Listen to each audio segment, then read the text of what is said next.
habita no coração de todo aquele que crê. Ele sai daquele lugar, porque ele não está mais confinado num templo de pedras, mas ele se manifesta na vida de quem crê.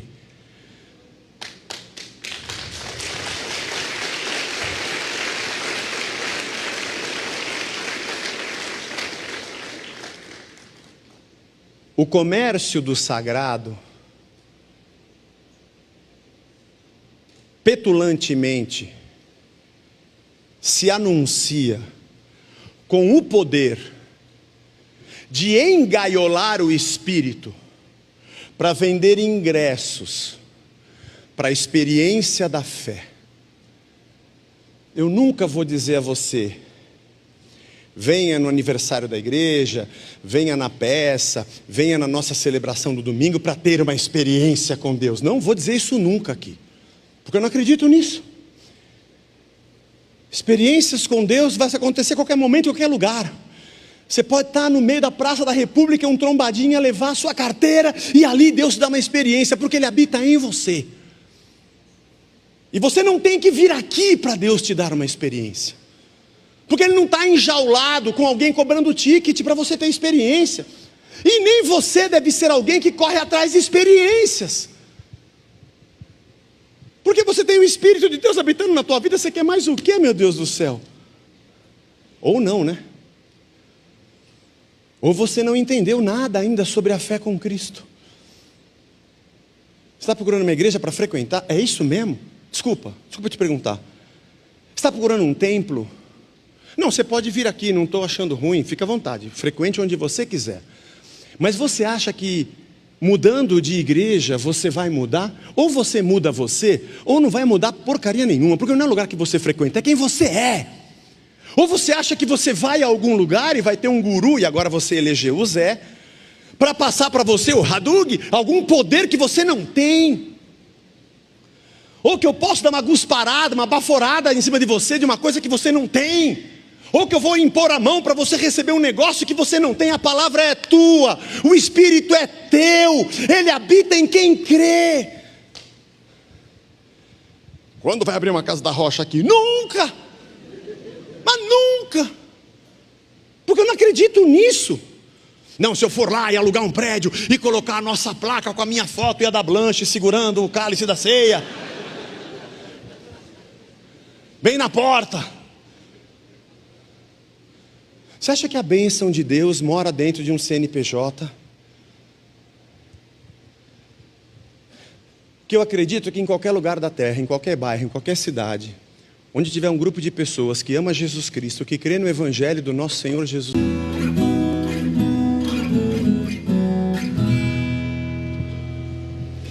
Vamos lá. Nós estamos no capítulo 2 de João. João capítulo 2. A semana passada estávamos falando a respeito das bodas de Caná, e hoje nós vamos a partir do versículo 13 até o verso 22. Eu acho que aí na sua Bíblia, nessa perícope, o que é perícope, Zé? Perícope são esses trechos. Dentro de um capítulo tem subtítulos, né? Que separam pequenos trechos, que a gente chama de, o nome desse pequeno trecho é perícope. Quando você ouvir alguém dizendo, tal perícope, você já sabe o que é. Acima dessa perícope é capaz que exista na sua Bíblia aí um título. O título não é Bíblia. O autor, João, não colocou esse título. Nós é que separamos em versículos, capítulos e perícopes, para ficar fácil da gente achar. Mas aí está escrito na sua, a purificação do templo, é isso? Ou Jesus purifica o templo, é por aí? Legal. Por que eu estou dizendo que o título não é Bíblia? Porque não estava, o autor original não escreveu, a não ser nos Salmos, tá? Nos Salmos aqueles títulos e aquelas frases foram colocadas pelo autor, é parte do texto, né? Aqui é parte do editor. O editor separa. Cada editora, às vezes tem editoras que tem um versículo a mais, outro a menos na escolha da perícope, e colocam um título de acordo com o assunto da perícope. Mas o assunto da perícope depende da interpretação que ele dá para a perícope. É isso que eu queria te falar, exatamente. Muito bem, muito bem. Você é aluno do Caminho das Letras. Eu não sei se esse é o melhor título para essa perícope. Aquele do filho pródigo, né? O Tim Keller fala que não deveria ser a parábola do filho pródigo, deveria ser a parábola dos dois filhos. Porque não é um só, são dois, né? Ou talvez do pai pródigo, né? Porque ele é o que mais desperdiça, né? Mais do que o filho, quem mais gasta é o pai que dá tudo, né? Mas vamos lá. Estando próxima a Páscoa dos judeus, Jesus foi para Jerusalém e encontrou no templo os que vendiam bois, ovelhas e pombas, e também os cambistas assentados, cambistas. Tendo feito um chicote de cordas, expulsou todos do templo com as ovelhas e os bois e derramou o dinheiro dos cambistas pelo chão, virou as mesas e disse aos que vendiam pombas: tirem essas coisas daqui, não façam da casa do meu pai uma casa de negócio. E os seus discípulos se lembraram que estava escrito: o zelo da tua casa me consumirá. Então os judeus perguntaram: que sinal você nos mostra para fazer essas coisas? E Jesus respondeu-lhes: destruam esse santuário, e em 3 dias eu o levantarei.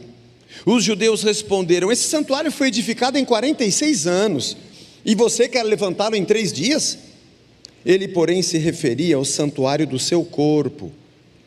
Quando, pois, Jesus ressuscitou dentre os mortos, os discípulos se lembraram que ele tinha dito isso, e creram na Escritura e na palavra de Jesus. Senhor, obrigado pela tua palavra, a porção do teu evangelho, que nos foi legado por João. Fala ao nosso coração nesta manhã, nos abençoa, nos edifica, é a nossa oração em nome de Jesus. Amém. Você percebe que esse trecho, essa perícope, acaba igual à da semana passada? Que quando ele fala da multiplicação, transforma a água em vinho, não multiplicação, transforma a água em vinho, que com aquele sinal ele deu início ao seu ministério e os seus discípulos creram nele. O final daquele trecho é igual a esse. João, o escritor, fala de um evento, de uma grande obra de Cristo, e o porquê dela, e o resultado, eles creram nele. E aqui a mesma coisa. Depois desse evento em que Jesus roda a baiana dentro do templo, como a gente diz na língua portuguesa, os discípulos, quando ele ressuscitou, se lembraram deste dia, creram na sua palavra e creram nele. O que nós mais precisamos na vida é que nós tenhamos o nosso coração, nossos olhos voltados para Jesus Cristo, olhando para o autor e consumador da nossa fé. O modelo de vida do ser humano é Cristo. Olhando para Ele, nós vemos a vida do Senhor dada aos homens na imagem do Cristo, do Deus encarnado. A vida que a gente precisa viver está nele. Nós somos imitadores dele. Nós somos gente que nasce a partir dele. Eu sei que isso parece muito óbvio, mas não é tão óbvio assim. Nós não seguimos a Salomão, nós não imitamos Davi, nós não estamos em busca da unção de Sansão. Não há nenhum texto na palavra que diz que nós devêssemos fazer isso. Nós olhamos para Jesus, autor e consumador da nossa fé, e dele nos vem a vida. E foi isso que aconteceu com eles. Estava próxima a Páscoa dos judeus, e Jesus está ali. Os outros evangelhos situam este evento mais no final da vida, no final do ministério, praticamente na última semana de vida de Jesus. João não está preocupado com a cronologia, como eu disse a você a semana passada. Ele quer nos pintar um quadro de quem é Jesus e não necessariamente dar um relato cronológico dos fatos. Então, logo depois do primeiro milagre em Caná da Galileia, onde Jesus fala sobre o que é de verdade a purificação, da onde de verdade ela vem, e não da água nem das talhas, mas do seu sangue, e de verdade a sua hora iria chegar, e que a redenção vem dele. Agora, João parte para a cena do templo, quando Jesus chega ali, expulsa os cambistas, derruba suas mesas, expulsa os homens que vendem os animais. E João não está preocupado se isso aconteceu mais à frente, ou mais atrás na história, apesar de que Jesus, como um menino judeu, ele deve ter ido a Jerusalém todo ano, toda a vida. Não foi a primeira Páscoa que ele foi a Jerusalém, não foi a primeira vez que ele foi ao templo. Aliás, com 12 anos ele já tinha estado no templo, né? Já tinha estado ali, já tinha deixado os homens, os doutores da lei, os sacerdotes abismados com o seu conhecimento e a sua sabedoria. A gente tem relato disso nos sinóticos, nos outros evangelhos. Então, de verdade, é bem provável que Jesus entrasse no templo muitas vezes ao longo da sua vida, talvez não quando pequeno, mas já na sua adolescência, juventude, posto que ele inicia o seu ministério com 30 anos, e tenha visto esse comércio dezenas de vezes acontecendo diante dos seus olhos. E a indignação dentro do coração de Cristo não é uma coisa nova, foi sem querer. O seu ministério, a sua hora estava chegando, e chegou o momento certo disso acontecer. Havia um comércio dentro do templo, esse é o ponto. O que era esse comércio? Como é que isso acontecia? Eu quero ler com você Deuteronômio 14, 24. Vamos ao Antigo Testamento, vamos para a lei. Quando o homem fosse a Jerusalém para entregar o seu sacrifício e a sua oferta, olha o que diz o verso 24. Se o caminho for comprido demais, e não lhes for possível levar isso, ou seja, os animais do sacrifício, por estar longe de vocês o lugar que o Senhor seu Deus escolheu para ali fazer habitar o seu nome, então quando o Senhor seu Deus os tiver abençoado, vendam aquilo, e com o dinheiro na sua mão, vão ao lugar que o Senhor, o Deus de vocês, escolher, e com esse dinheiro comprem tudo o que quiserem, vacas, ovelhas, vinho ou bebida forte, ou qualquer coisa que desejarem, consumam isso ali na presença do Senhor seu Deus, e alegrem-se vocês e os membros da sua casa. Se você vai a Jerusalém e você vem de longe, eles não sabiam o lugar, mas o lugar que Deus determinar, vocês vão para lá, e era Jerusalém, ali estava o templo, vocês vão para lá e ali vocês levem os animais, mas se for muito longe, você vende, inclusive aquilo que você vai consumir, vinho, comida, e você leva o dinheiro até lá. Chegando lá, aí você pode adquirir a ovelha, o boi, o que você for fazer, seja para o seu consumo, seja para a sua oferta. Então, a princípio, esse movimento de compra não era algo que não estava previsto. O sentido dessa ordem de Deus era um sentido de conforto, porque alguém te diz: eu tenho essa ovelhinha como o Senhor pediu, sem mancha, sem mácula, sem defeito, sem machucado, e eu vou viajar esses 200 quilômetros até lá. No meio do caminho essa ovelha cai, machuca, ele tem que carregá-la. Devia ser uma coisa muito complicada, não é como hoje que você coloca a ovelhinha dentro da sacola e entra no shopping center com o cachorro. Não é como hoje. Então até mesmo o conforto do povo era previsto na lei. Há narrativas de que nos dias de Jesus, no Monte das Oliveiras, perto ali acima do Vale do Cedron, havia um comércio disso, de gente que tinha animais para sacrifício, e que isso acontecia normalmente. Não era algo que não estava previsto, poderia acontecer pela distância. E também há narrativas de que o templo e a direção do templo, olhando o comércio do lado de fora, cria uma concorrência do lado de dentro. Isso é bem da ordem do capital mesmo. Coloca dentro do templo, vende concessões para quem está fora, cria concorrência, vende mais barato, negócio. O que Deus disse ao povo era uma questão de conforto para aquele que ia a Jerusalém para adorar. Mas havia o desejo daquele que coordenava o negócio e que seus olhos não estavam nem no conforto do povo, nem tampouco na adoração, mas no negócio em si.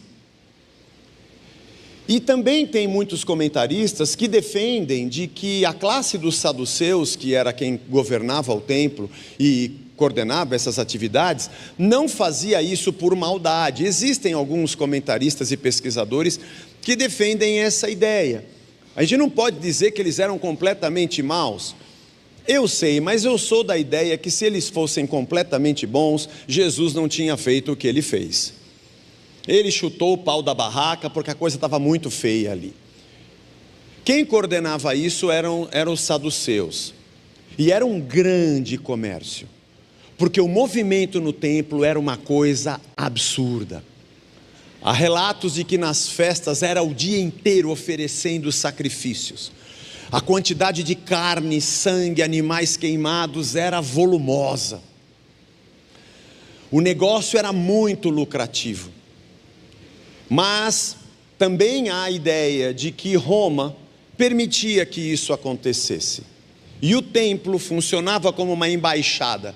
Era o único lugar onde de verdade o judeu era dentro do templo. A lei era dos judeus, os sacrifícios, a língua, a leitura da lei. Aliás, eles tinham muita raiva porque dentro da reforma de Herodes, esses 46 anos, essa reforma de 46 anos foi uma ampliação do templo. E muitos judeus não gostavam. Queriam que ele fosse de acordo com a planta que Deus havia dado a Davi. Mas Roma ampliou demais esse templo. Alguns adoravam porque se tornou mais suntuoso. Porém, havia uma fortaleza chamada Antônia, grudada ao templo, que tinha uma torre que ficava praticamente dentro do pátio do templo, onde soldados romanos ficavam o dia inteiro observando se haveria algum tipo de motim. E para grande parte dos judeus isso era uma afronta, ter um romano no pátio, com os olhos dentro do templo, olhando e observando o que acontecia ali. Mas afora esses detalhes, Roma permitia que esse comércio acontecesse. Algo que é notório, evidente, é que os saduceus eram uma aristocracia dentro de Jerusalém. Eles eram ricos, eram de uma classe muito rica. E também você sabe que nos dias de Jesus eram 2 sumos sacerdotes, coisa que não acontecia segundo a lei, Anás e Caifás. Quando morre um, o filho assume, mas não era essa a maneira de se conduzir a sucessão sacerdotal nos dias de Jesus. Aliás, até antes, isso começa no final do Império Grego. Nas tetrarquias gregas, estamos falando aí de 300 a 400 anos antes de Cristo, quando começa a haver uma concorrência pública para ser sacerdote do templo. E essa concorrência é mediante um pagamento à autoridade grega, que veio antes dos romanos. Portanto, a compra do cargo de sumo sacerdote estava acontecendo nos dias dos romanos, dos gregos. É aí que vem uma grande rebelião de Judas Macabeu. Para quem já leu os livros dos Macabeus, não são canônicos, mas contam essa história, e que eles conseguem libertar por 100 anos os judeus de Jerusalém das mãos dos gregos, porque também um dos imperadores, Antíoco Epifânio, tinha invadido o templo e tinha sacrificado um porco dentro do templo, e isso era uma grande profanação, e a família de Judas, os Hasmoneus, Judas Macabeu significa martelo, ele era o Thor da época, e eles venceram os gregos naquela época. Mas logo em 46 a.C., Pompeu, o imperador romano, chega aí, vence gregos e toma Jerusalém e toma tudo. Aliás, 46 não, 50 anos antes de Cristo, 50 ou 60. E depois começam a reforma como um agrado a todos os judeus. E então há indícios de que Roma fazia essa vista grossa e permitia que eles fizessem isso, porque também, já no período romano, era Roma que escolhia o sumo sacerdote, porque o sumo sacerdote é o que estava diante de todo o povo dominado. E para manter a paz no Império Romano, a chamada Pax Romana, a figura do sacerdote era importantíssima. Então quem escolhe é Roma, por isso que não espera morrer, coloca outro. Eu também já li a respeito de que isso também é notório, de que Caifás era genro de Anás, que era o anterior sacerdote. E era o cara que dominava aí como sumo sacerdote, como saduceu, mas venceu o seu prazo e ele já não tinha filhos para indicar. Eu ouvi um comentarista dizendo, mas eu não fui a fundo para ver, não achei em muitos lugares isso, achei só em um local, dizendo que ele tinha 5 filhos e que todos já tinham passado pelo sumo sacerdócio e que agora era a vez de alguém mais, ele colocou o seu genro. Não tenho certeza dessa informação, mas a verdade é que não era mais uma sucessão de pai para filho, porque estava ali o sogro e o genro. E dentro do templo, eles não usavam as moedas romanas e nem gregas. A moeda romana era o denário e a moeda grega era a dracma. A efígie do imperador profanava o templo, porque dentro do templo o Senhor é Deus e não o imperador. Então eles adotaram uma moeda persa, que era o siclo, que não tinha nada nela. E por isso, quando você entrasse no templo para comprar alguma coisa, para utilizar ali dentro, você tinha que fazer o câmbio. Então você tem contornos de instituição financeira. Estamos falando de 2000 e tantos anos atrás.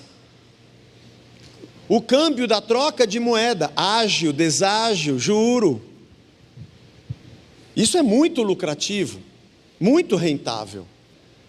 Portanto, não é apenas o que acontecia nos dias de Jesus, está muito distante do que havia sido previsto na lei, de dar o conforto a alguém que se aproxima de Jerusalém, para poder adquirir um animal e oferecer em sacrifício.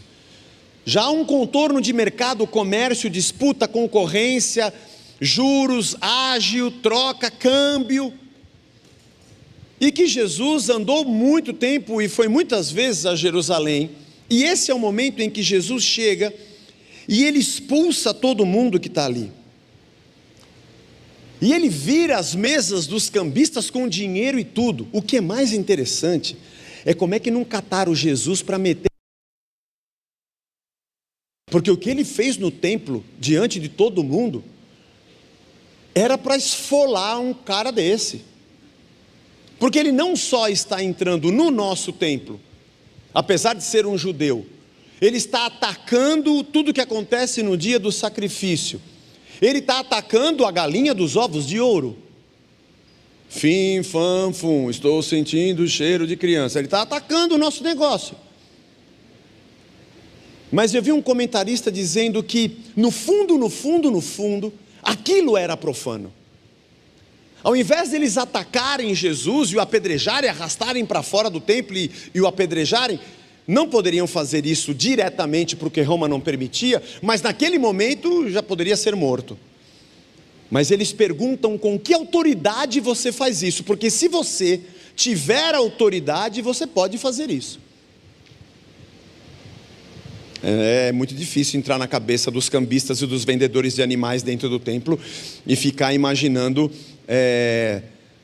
o que se passava na cabeça deles, mas no fundo, se chegar alguém com autoridade, acho que vai acabar com esse negócio aqui uma hora, com certeza.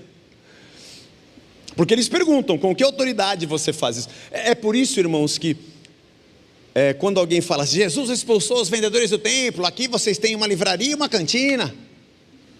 Não tem nada a ver uma coisa com a outra. Não tem nada a ver uma coisa com a outra, nada a ver. Não estamos fazendo câmbio, fazendo comércio com louvor, porque o que você oferece era o animal é a sua devoção, é o seu amor, é a sua gratidão, é a sua oferta. Eu estou negociando com você a oferta que você vai dar a Deus. É um negócio muito sério isso aqui. O comércio aqui entra no campo da devoção, da espiritualidade, da obediência, do amor, substituído por um grande negócio da religião. E aí o texto diz que quando Jesus faz isso, os discípulos se lembram depois de Salmo 69:9, que o Salmo 69:9 diz: pois o zelo da tua casa me consumiu, e as ofensas dos que te insultam caem sobre mim. O zelo está me consumindo. O meu amor e o meu cuidado por isso aqui está me matando de assistir o que vocês estão fazendo com aquilo que Deus deu a vocês. E Jesus não chegou ali para fazer um discurso. Atenção, galera, quero fazer uma pregação aqui, para um pouquinho, faz silêncio. Queria falar, gente, deixa eu falar. Não, fica quieto você. Posso falar? Não é legal isso aqui, gente. Não é uma coisa legal vender. Vamos vender lá fora. A gente podia fazer uma tabela de preço para unificar o preço das pombinhas. Porque quando você fica negociando o preço, você está negociando o seu louvor, está negociando o seu culto a Deus, né? Não é um animal apenas. Pensa bem, hein? Ai, gente, vocês acham que é legal trocar dinheiro aqui dentro? Não sei. Quem coordena isso?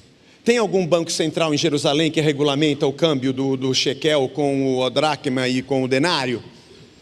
Como é que isso se estabelece? Alguém estabeleceu o valor do juro, da taxa Selic? Quem coordena isso aqui? São os saduceus. Vamos fazer uma reunião amanhã. Jesus não fez um discurso.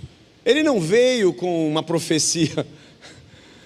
Ele veio com um taco de beisebol, irmão.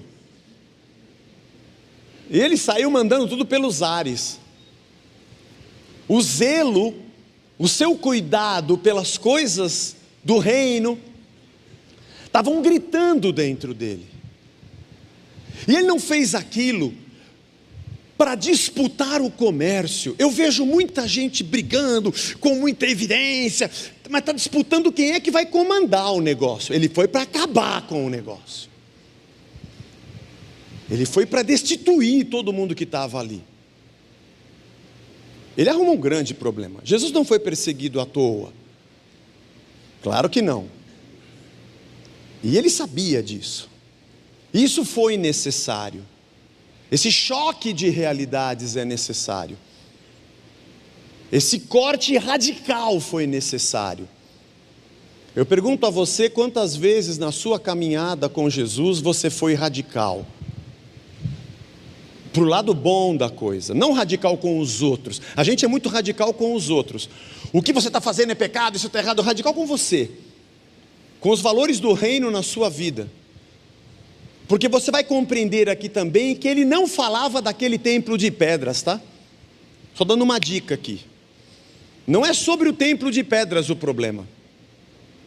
Porque ele mesmo disse, destrói isso daqui que eu vou reconstruir em 3 dias. E ele falava do seu corpo. A preocupação dele não era o templo de pedras. Porque Deus não habita em pedras. Quantas vezes nós somos radicais conosco? Muitas vezes eu encontro pessoas que conversam comigo, vivendo uma transição semelhante à que nós fizemos no início da casa. Nós rompemos com um sistema, com uma lente hermenêutica, com uma teologia do neopentecostalismo, e enquanto eles andam para a esquerda, nós vamos diametralmente oposto na outra direção, e cortamos de uma única vez. O nosso começo aqui na casa, era muito comum as pessoas se aproximarem e perguntarem, aqui vocês ungem com óleo? Aqui vocês profetizam? Aqui vocês falam em língua? Aqui vocês fazem campanha? Aqui tem cura interior? Aqui tem culto de libertação? Aqui vocês têm noite da vitória? Aqui tem louvor, aqui tem dança profética? Aqui tem louvor extravagante? Aqui tem oferta especial e campanha de conquista? Aqui vocês falam de prosperidade? Irmão, é tudo não, né? Já percebeu? Não importa a pergunta que eles tivessem, eu já tinha todas as respostas prontas. Não. Inclusive para você que está chegando pela primeira vez, já recebeu todas as respostas. Pronto, ganhei um tempo danado. Porque geralmente as pessoas falam assim, eu vi o Zé pregando, eu concordo com tudo com ele, concorda nada, você nem sabe o que está falando. Teve uma vez uma pessoa abriu um parênteses, né? Mas por que vocês não têm? Deveria ter. Eu falei, irmão, por que você não ficou onde você estava? Você está saindo do lugar onde tinha, é só ficar lá. Agora nós queremos partir para outro lado. E eu sempre digo isso para quem me procura. A primeira coisa que eu digo, você está pronto para romper? Você está pronto para pegar um taco de beisebol e chutar essa mesa para tudo que é lado? Você está pronto? Já jogou War? Uma vez eu e meu irmão, o Semi, primo do Alexandre Orvati, e o Bicho, um amigo nosso, a gente era tudo moleque, e o Bicho, o nosso amigo, tinha um War. E nós ficamos jogando 4 dias, irmão. Porque o War não acaba, né? Você desiste. E o tabuleiro já tinha umas 500 peças, ele tinha comprado peça a mais. E você luta, o tabuleiro estava lotado. No 4º dia a gente deixava na casa dele, ia para casa, voltava, estava de férias. No dia seguinte ficava jogando. No 4º dia, que a gente estava já não aguentava mais jogar, era uma mesa assim, pequena, quadradinha, que estava na cozinha, tipo essas de plástico, e a gente na cozinha dele, e a gente jogando, que o meu irmão, o Jorge, você sabe, né? Ele pegou a mesa, não aguento mais, e bateu, mas, voou peça dentro da pia, voou peça no ralo. Como que você fez isso? Sempre que eu leio esse texto, eu lembro da gente jogando War. Você está pronto para dar um bico nesse tabuleiro? Eu não estou perguntando a você, e nem estou te dizendo se tudo o que você acreditava estava certo ou errado. Antes disso, você está pronto para chutar? Para meter o porrete? Eu sei que ali dentro daquele pátio do templo tinha gente com um coração muito bom. E eu não posso dizer que todo mundo que estava ali comercializando um animal era um ímpio. Eu não posso. Mas o que eu tenho a dizer a você é que essas duas coisas eram incompatíveis. Aquele sistema todo iria ruir. Tudo aquilo ia cair por terra. Tudo. Os cambistas, as mesas dos animais, das pombas, das ovelhas, o comércio, o sacrifício, os sacerdotes e o próprio templo, tudo aquilo ia acabar. E às vezes você não consegue compreender que a vida com Cristo é para outro lado, mano. E você está preso a um monte de comércios da sua alma, negócios e barganhas da sua religião,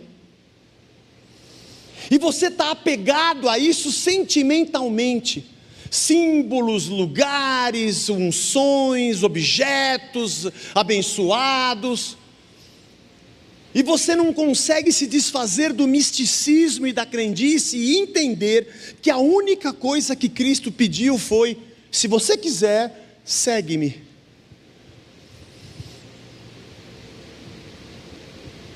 Eu brinco, um pastor amigo me perguntou outro dia, ele estava falando sobre essas coisas, e eu falei, de vez em quando eu vou para a igreja de Uber. Da minha casa aqui eu demoro, sei lá, 20, 25 minutos, não é muito. Se não tiver trânsito na Bom Pastor, eu venho em 15 minutos e eu estou aqui. É bem rápido, eu moro no Moinho Velho, comecinho da Viancheta, eu venho bem perto, bem rápido. E às vezes eu estou lá, né, ou com a Bíblia, com o tablet, domingo de manhã, né? Esse lugar aqui, Casa da Rocha, é igreja? É igreja, é igreja. É para a igreja? Vou para a igreja. Eu não falo, irmão. Não falo para não criar problema. Mas a pessoa, à vez, não é sempre, à vez, falar no singular, porque é poucas. À vez, ele pergunta, o senhor é pastor? Aí eu falo, sou pastor da igreja. É uma igreja evangélica? Aí eu olho no relógio.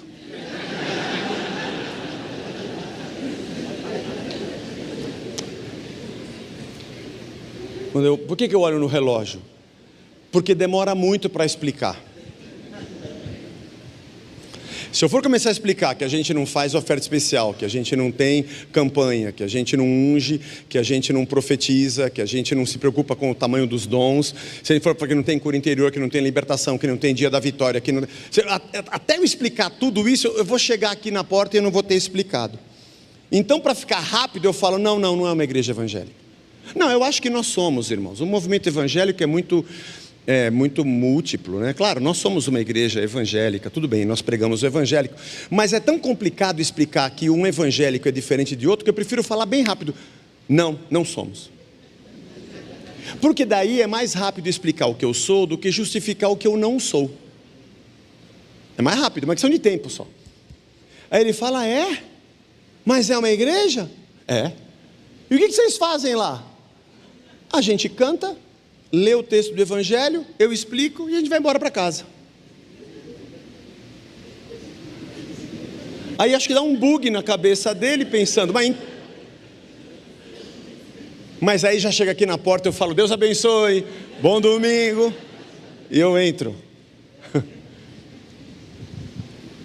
Não estou dizendo que eu quero fazer outra reforma, que nós vamos começar um novo movimento fora dos evangélicos, que é isso, não sou. Eu tenho uma crítica interna para quem está de dentro, mas não é isso que eu quero fazer não, mas é só uma questão de tempo.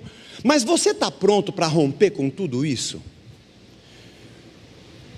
Eu digo isso a pastores que me procuram. Você está pronto para romper com esse esquema de franquia, multiplicação, empreendimento religioso, esse papo de apóstolo, bispo, líder, ungido, mitra, estou sobre vocês, estrutura piramidal de comando, controle, batendo continência, chamando de pai, de mãe. Você está pronto para dar um bico nisso e falar, é só Cristo?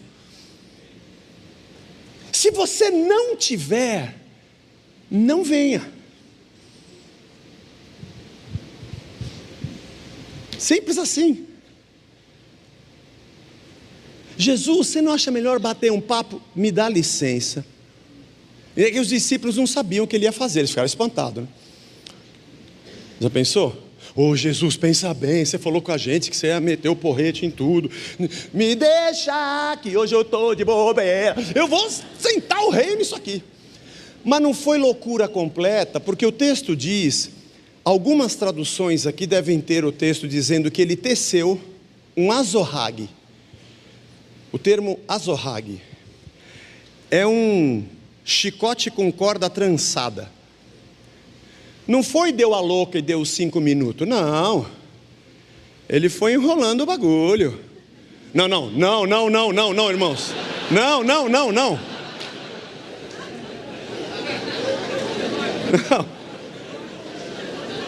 Palavras são palavras. Desculpa, professor. Palavras são palavras. Bagulho pode ser qualquer coisa e enrolar pode ser qualquer outra coisa.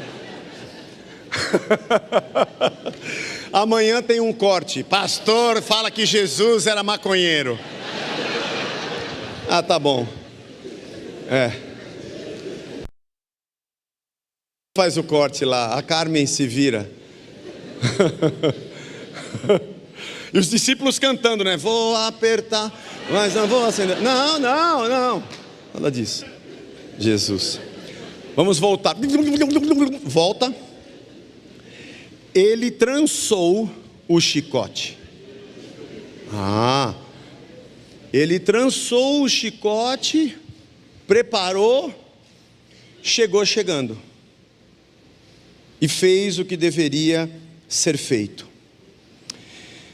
Livro de Isaías, no capítulo 56, verso 7,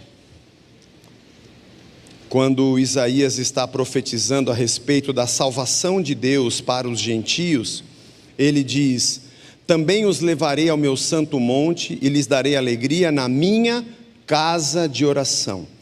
E os seus holocaustos e sacrifícios serão aceitos no meu altar, porque a minha casa será chamada casa de oração para todos os povos.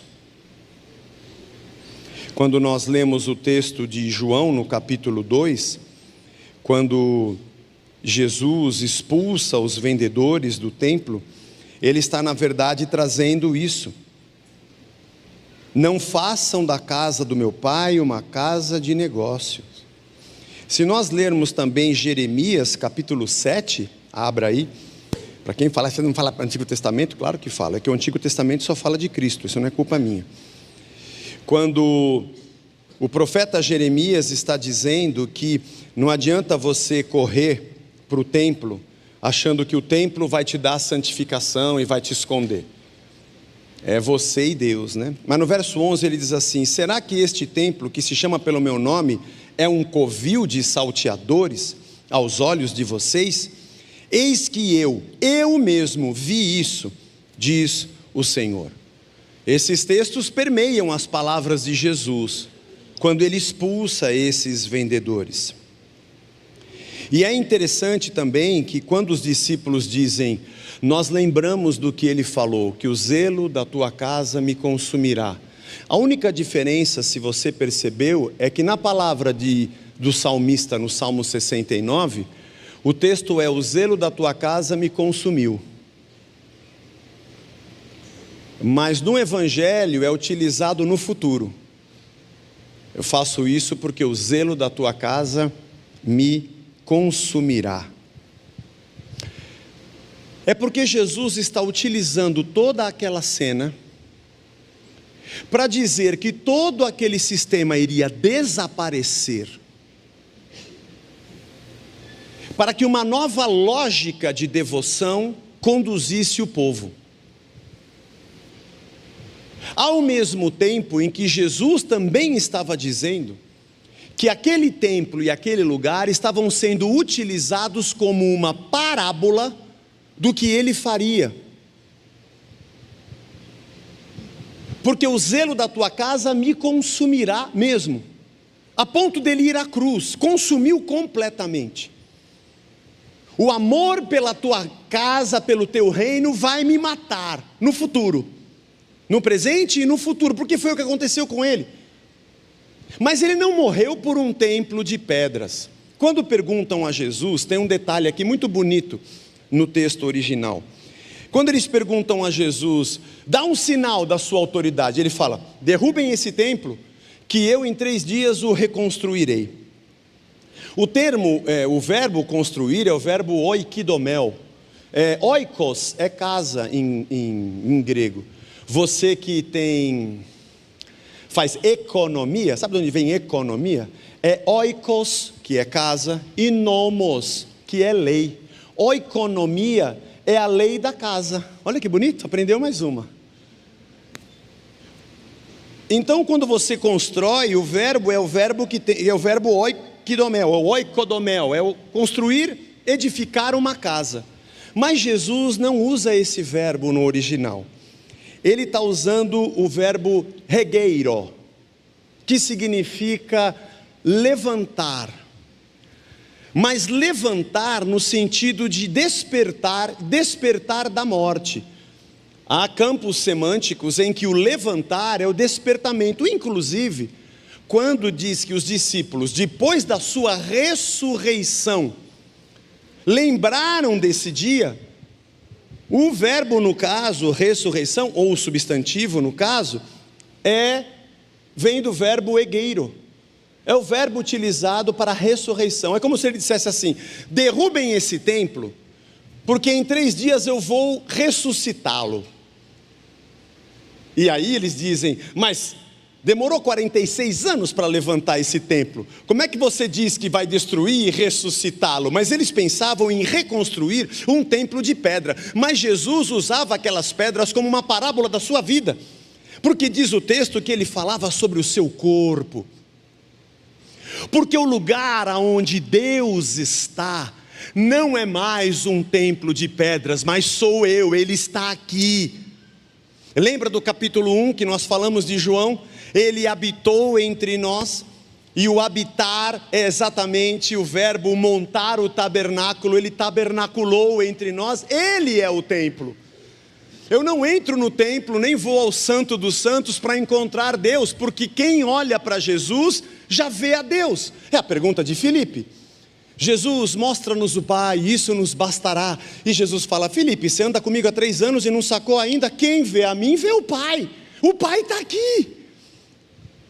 Todo movimento de fé dos dias de hoje, que faz pessoas acreditarem no templo, o templo da nossa igreja, como se Deus estivesse no templo, isso é anticristão. Ainda que nós tenhamos um prédio para abrigar as pessoas, mas Ele é o nosso templo, a habitação de Deus está em Cristo. E todos aqueles que creem passam a fazer parte do seu corpo. E por consequência, esse Espírito habita na unidade da sua igreja, e individualmente habita em cada um de nós, como disse Paulo: vocês são santuários da sua presença. Ainda que você entre nesse lugar, e esse lugar traga para você uma memória afetiva, porque aqui você cantou aquele louvor.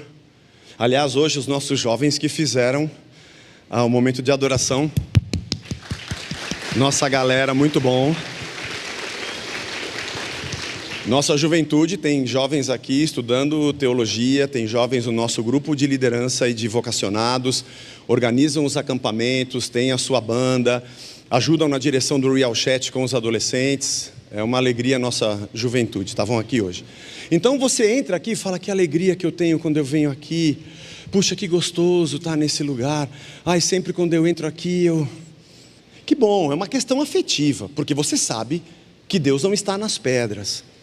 Deus não mora aqui dentro. Se você está sentado aqui dizendo: eu preciso ouvir a Deus, você não vai pôr a mão no chão, nem pôr o ouvido na cadeira, nem na parede. Mas se você conversar com o irmão que está ao seu lado aí sentado, dentro dele Deus também está. É na comunhão que o Senhor se manifesta. Isso é a igreja.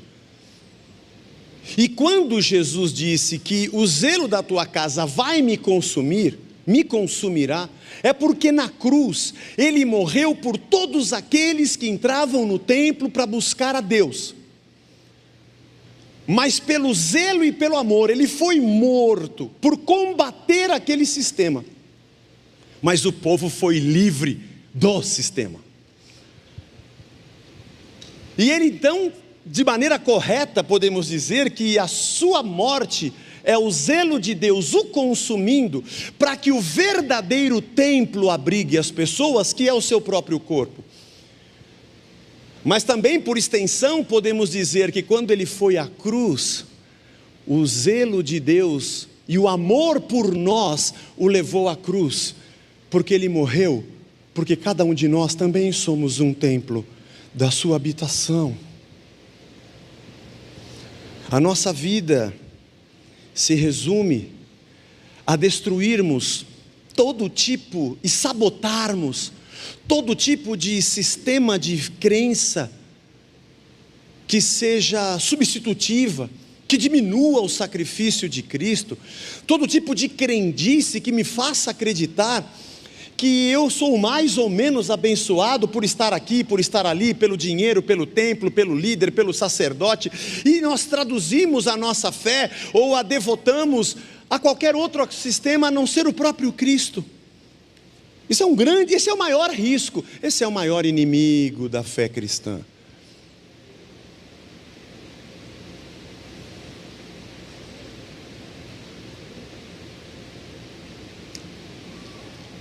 A pausa é para saber se eu devo ou não devo falar.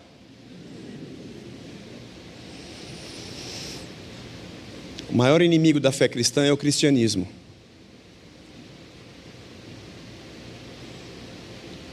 É que você deve ter uma ideia positiva da palavra cristianismo.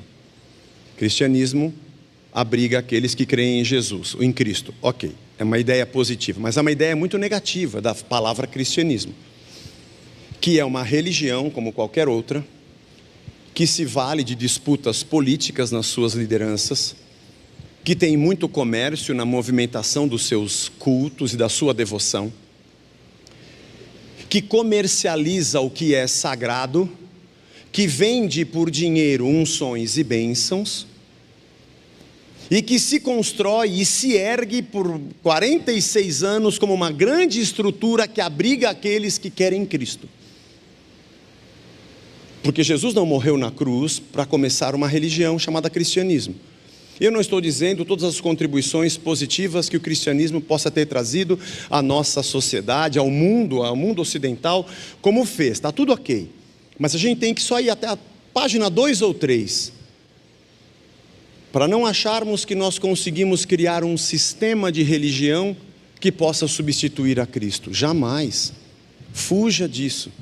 Pega um taco de beisebol, chuta essa mesa.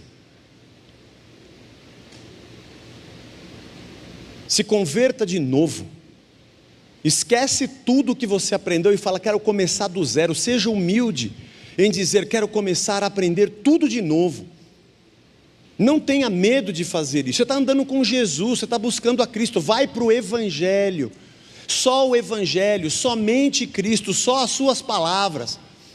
Volta para as parábolas, para os seus discursos e veja a profundidade e a simplicidade da vida de Jesus. E siga-o com todo amor e com toda dedicação. E quando alguém quiser te fazer entender que te falta alguma coisa e você é menos abençoado porque não pratica tal rito, chuta. Porque Cristo é unicamente e suficientemente poderoso para te dar uma nova vida sem que você tenha que fazer qualquer tipo de ritualismo ou entrar em qualquer tipo de comércio para que você seja abençoado.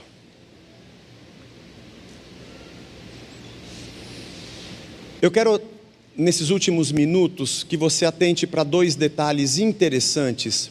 Nós estamos ainda no capítulo 2 de João, nossa jornada é longa. No meio do capítulo 1, você vê João, o evangelista, incluir na história o João Batista, lembra? João Batista. E a frase de João Batista é: eis o Cordeiro de Deus. Para nós que lemos hoje, legal, ele morreu na cruz. Mas para quem estava no deserto com João, o que ele está falando de cordeiro? Ninguém tinha ideia de que esse Jesus morreria como um sacrifício no lugar dos animais que morriam no sacrifício. E o próprio Cristo, já no começo do capítulo 2, o João evangelista, João escreveu o evangelho, não escreveu à toa. Ele coloca nessa sequência, talvez não cronológica, para nos explicar algo. Que a verdadeira purificação é quando chegar a sua hora, é pelo seu sangue, por isso ele transforma a água em vinho, não tem a ver com a festa. Tem a ver com um sinal da sua obra redentora. Portanto, o primeiro pilar da fé judaica daqueles dias quebra. Porque ela se baseava no sacrifício, que era o culto, no sacerdócio, que era a liderança, a casta sacerdotal, o clero da época, no sábado, que era o dia correto para se fazer o sacrifício, o dia correto e no templo, o templo que era o local correto. Então você vai no lugar certo, que é o templo, no dia certo, que é o sábado, diante do homem certo, que é o sacerdote, e faz o culto certo, que é o teu sacrifício. Diante dessas bases, você tinha a fé de Israel dos dias de Jesus. Porém, nessa altura do texto, João pegou a marreta e já quebrou 2 pilares desses. O sacrifício não é mais um animal e o culto não é mais ir ao templo oferecer o sacrifício. Porque ele é o cordeiro e a purificação não é água e nem cerimônia, é o seu sangue. O primeiro pilar está quebrado. E eu digo a você que Jesus hoje não te pede nenhum sacrifício para te abençoar. Eu vou repetir. Jesus não te pede nenhum sacrifício em troca de bênçãos que Ele possa te dar. Mas não diz o texto de Paulo, em capítulo 12 de Romanos, que nós apresentamos o nosso corpo como sacrifício vivo, santo e agradável a Deus, e esse é o nosso culto? Aí eu entendo.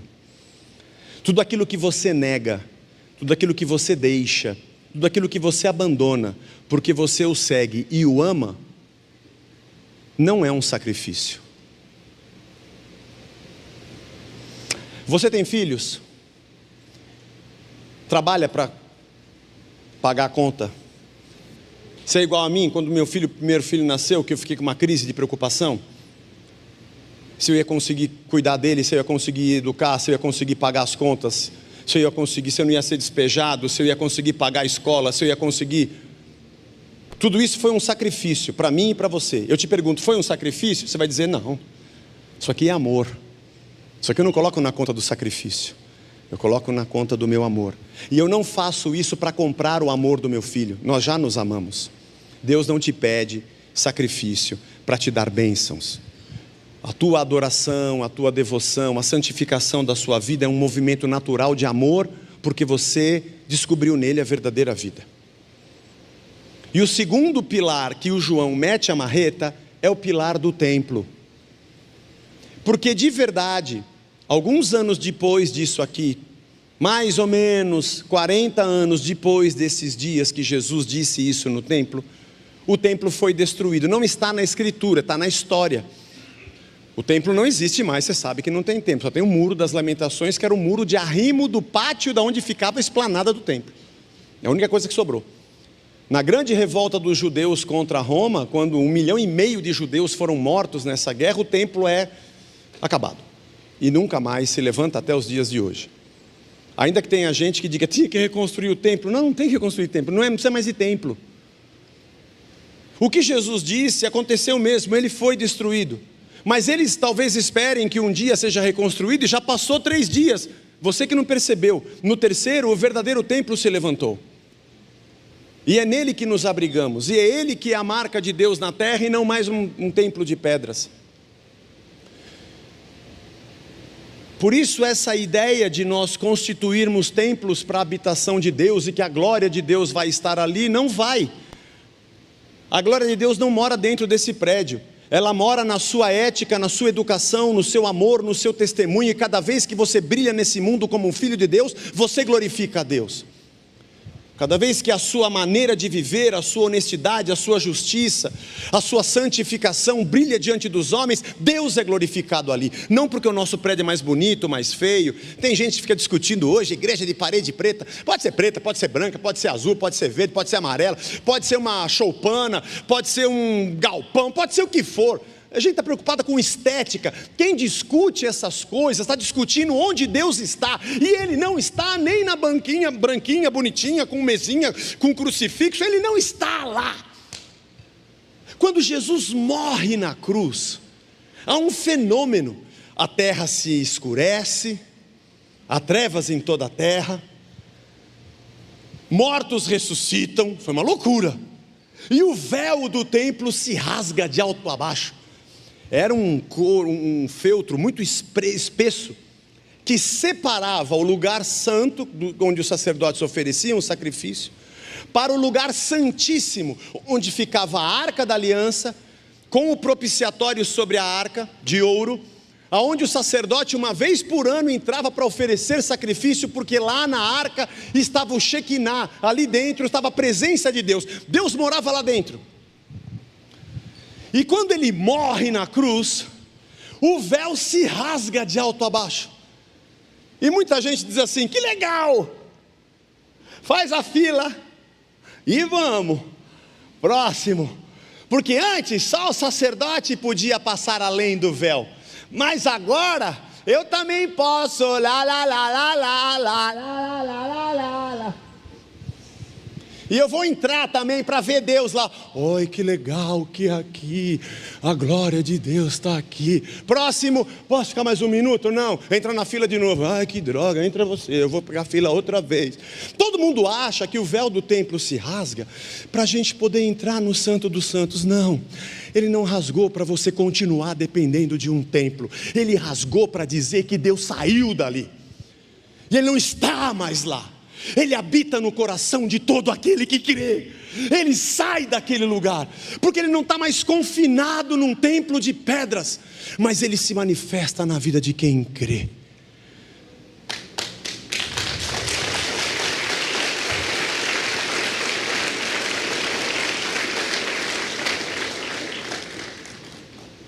O comércio do sagrado petulantemente se anuncia com o poder de engaiolar o espírito para vender ingressos para a experiência da fé. Eu nunca vou dizer a você: venha no aniversário da igreja, venha na peça, venha na nossa celebração do domingo para ter uma experiência com Deus. Não vou dizer isso nunca aqui, porque eu não acredito nisso. Experiências com Deus vai acontecer a qualquer momento, em qualquer lugar. Você pode estar no meio da Praça da República, um trombadinha levar a sua carteira, e ali Deus te dá uma experiência, porque Ele habita em você. E você não tem que vir aqui para Deus te dar uma experiência. Porque ele não está enjaulado com alguém cobrando ticket para você ter experiência. E nem você deve ser alguém que corre atrás de experiências. Porque você tem o Espírito de Deus habitando na tua vida, você quer mais o quê, meu Deus do céu? Ou não, né? Ou você não entendeu nada ainda sobre a fé com Cristo. Você está procurando uma igreja para frequentar? É isso mesmo? Desculpa te perguntar. Você está procurando um templo? Não, você pode vir aqui, não estou achando ruim, fica à vontade, frequente onde você quiser. Mas você acha que mudando de igreja você vai mudar? Ou você muda você, ou não vai mudar porcaria nenhuma, porque não é o lugar que você frequenta, é quem você é. Ou você acha que você vai a algum lugar e vai ter um guru, e agora você elegeu o Zé, para passar para você, o Hadug, algum poder que você não tem. Ou que eu posso dar uma gusparada, uma baforada em cima de você, de uma coisa que você não tem. Ou que eu vou impor a mão para você receber um negócio que você não tem. A palavra é tua, o Espírito é teu, ele habita em quem crê. Quando vai abrir uma casa da rocha aqui? Nunca! Mas nunca! Porque eu não acredito nisso. Não, se eu for lá e alugar um prédio e colocar a nossa placa com a minha foto e a da Blanche segurando o cálice da ceia bem na porta. Você acha que a bênção de Deus mora dentro de um CNPJ?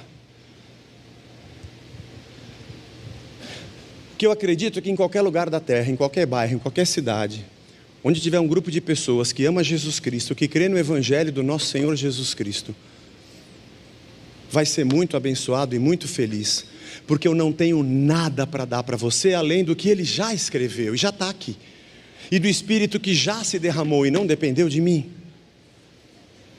Nós somos de Jesus. Dos 4 pilares, o sacrifício e o templo, João já derrubou. Com esses 2 você não para de pé, né? Com 3 ainda dá, né? A cadeira, você tira uma perna, dá para ficar equilibrando com 3. Agora você tirou 2, já não para mais. Sabe aquela história de você não consegue colocar vinho novo em odre velho? É isso. O vinho, na fermentação, vai dissipar CO2 e produzir álcool etílico. E o volume vai se expandir. Coloca num odre de couro novo. Porque quando ele expande, o couro dilata junto com ele. Um odre velho já está ressecado e duro. Você vai encher de vinho novo, quando ele liberar CO2 e expandir, ele vai romper. Quando Jesus diz essa parábola, é disso que ele está falando. A religião de vocês, Deus não cabe aqui dentro. Quando ele começar a expandir e vocês verem o Evangelho, vai acabar com tudo isso aqui. Ou vocês estão prontos para algo que é novo e tem uma metanoia, com uma nova mentalidade, estão prontos para aquilo que o Evangelho vai fazer, ou vocês vão ruir. Nós temos que ser odres novos, prontos para receber o que é novo e seguirmos somente a Jesus. Vamos ficar de pé.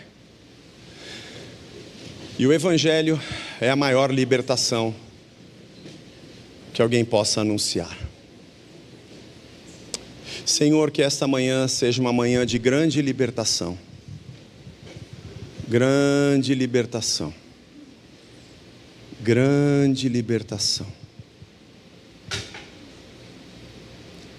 Seja uma manhã onde o poder do teu Evangelho, da tua palavra, do teu sangue, da presença do teu Espírito rompa com tudo hoje aqui, Senhor.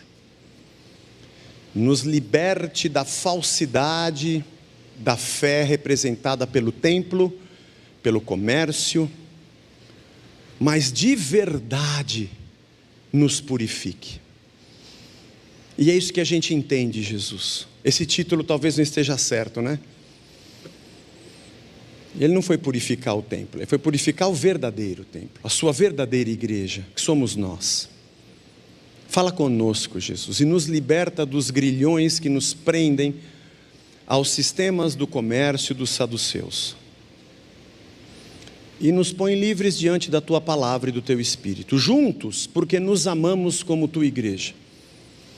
consagrando nossas vidas, não em troca de bênçãos, mas por alegria de deixarmos para trás o que para trás fica.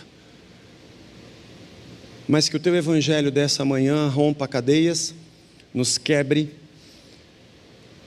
destrua, Senhor, o comércio à mesa dos cambistas, ponha por terra todo o templo humano e nos faça cada dia experimentar a verdade do Teu Espírito que saiu dali, habita entre nós e habita em nós, partes do Teu corpo. Obrigado, Jesus, obrigado pelo Teu Evangelho. Leva-nos em paz para casa, protege-nos, dá uma semana de bênçãos, guardados pelas Tuas mãos, traz a gente de volta no próximo domingo, é a nossa oração em nome de Jesus, amém, amém. Deus te abençoe, irmão, até o próximo.